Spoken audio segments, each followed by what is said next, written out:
Well, joining us now is Kody Blois, Member of Parliament for Kings Hants, Parliamentary Secretary as well to the Prime Minister. Kody Blois, thank you for being here. Pleasure to be here, Michael.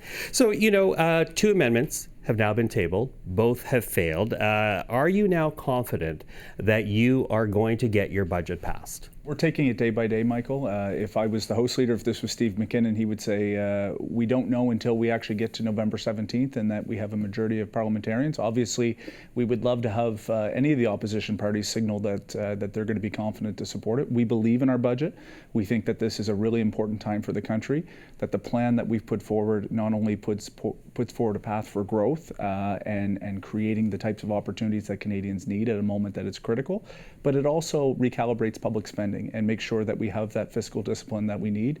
So certainly we're hopeful, but time will tell. We'll take it day by day. Do you know where you're going to get two more votes? Because that's where you are at this point. With Chris D'Entremont's crossing, you're 2 votes shy. Do you know where you're going to get them? Yeah, Michael, those conversations are ongoing, obviously, between the House leaders and between the parties. The Conservatives have made very clear that they're not going to support the budget. The Bloc not really showing a whole lot of positivity towards the budget either. So we're hoping that between perhaps Elizabeth May or members of the NDP caucus, that they can look at this budget, say now is not a time to put the country back into an election. We were just granted a mandate to be able to govern Canada at a very difficult time. We think that this budget is a pathway to be able to provide support for Canadians at a critical time, to provide the pathway on how we're going to grow the economy, build out the infrastructure that's needed, but also make generational investments in the Canadian Armed Forces. But that's where you're looking at, the Green leader and the NDP. That's where you think you're going to get the extra votes, though. Look, those conversations are ongoing. I don't want to prejudge, but certainly in the public commentary that we've seen from the Bloc and the Conservatives, they are not signaling that they're going to support, which I think is unfortunate.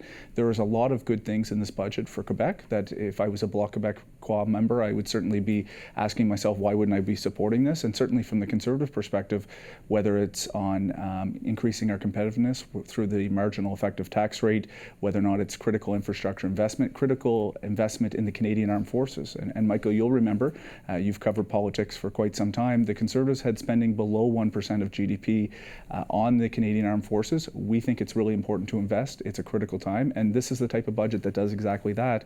We don't want to go back to an election. I don't think that's what Canadians want. So hopefully we can find a pathway forward. Okay, you mentioned Conservative, you mentioned a pathway forward. You have posted a photo on social media of you and Chris D'Entremont, former Conservative MP, fellow Nova Scotian, now a fellow Liberal MP. Are we going to see more floor crossings to get this budget passed? Look, we, as the Prime Minister has said, we aren't certainly chasing it, but we're open to those conversations. And, I've had the opportunity, whether publicly or in any commentary in the House, there is a difference between the way in which Mr. Poilievre is presenting the Conservative Party at the federal level versus what we see, for example, in my home province of Nova Scotia.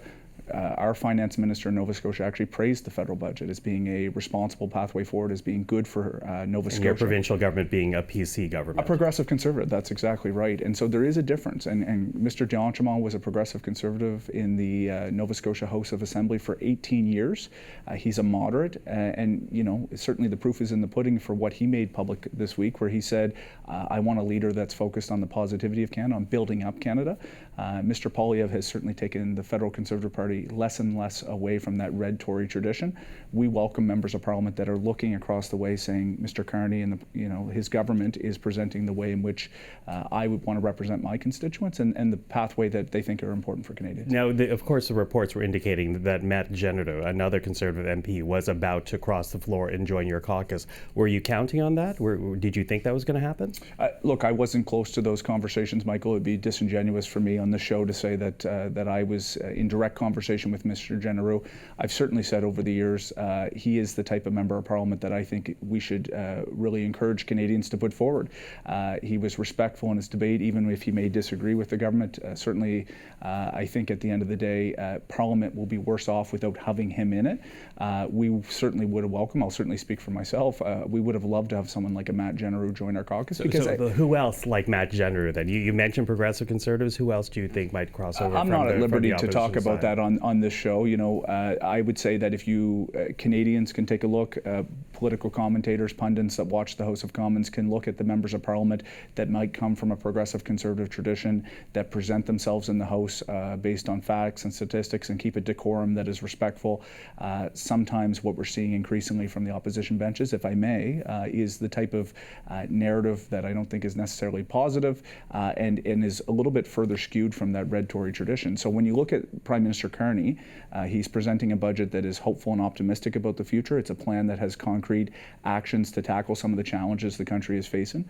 At the same time, have you yourself spoken to any potential red Tories to cross over? Without naming names, have you spoken to potential Tories Sure. who might Look, cross over? We sometimes tease our colleagues in the hallways all the time and say, look, you'd look great in a red sweater and things of those conversations. I've talked to Chris for years, was not involved directly in the final throes of having him join our party. But the message the Prime Minister has laid out, Michael, is very clear, which is we welcome anyone who wants to help support our budget to move our government's vision for Canada forward, whether or not that's in the House of Commons by simply either voting or abstaining to allow that budget to pass, or if they're looking at the party writ large under the leadership of the Prime Minister and saying that's the type of leadership I want to see. My constituents are liking what they're seeing from this government, and I think I would be better suited, and the Liberal Party right now under Mark Carney is a better vehicle to represent my constituents. We're always open to those conversations. I got 1 minute left. Sorry to interrupt. I got 1 minute left here, and I want to ask you, though, speaking of the budget, we now have the Fitch rating agency raising concerns, and Fitch is one of those agencies that doesn't even have Canada as a AAA rating right now. It currently has Canada AA+. It's raising now a concern about the financial outlook with this government. They say the budget underscores an erosion in the federal government's finances. How is your government responding to that? We have the lowest net debt to GDP ratio, Michael, in the G7. We have the second lowest deficit as a proportion of our economy in the G7. We have a plan to balance the operating spending of government by 2028, while at the same time recognizing that we do have to make capital investments that drive the economy forward. And at the end of the day, I said this in the House this week, when you look at a proportionate, the spending on debt servicing is about 10 cents for every dollar spent. It was 35 cents in 1990. When you hear Conservatives suggest that it's not sustainable, we are nowhere near where we were in the 1990s. So you're not worried about the Fitch warning? Well, S&P and Moody's certainly still have us a AAA credit rating, and we have a pathway forward in terms of making sure that we have balanced operation spending in the days ahead, and we also have to grow the economy. The crucial measure right now is debt to GDP ratio. That is flat over time in the budget that we've put forward, and certainly we're trying to catalyze $1 trillion of investment in this country over the next 5 years. That's going to have the ability to grow the economy and keep our finances stable over time. Kody Blois, appreciate the time. Thank you for that. Thank you, Michael.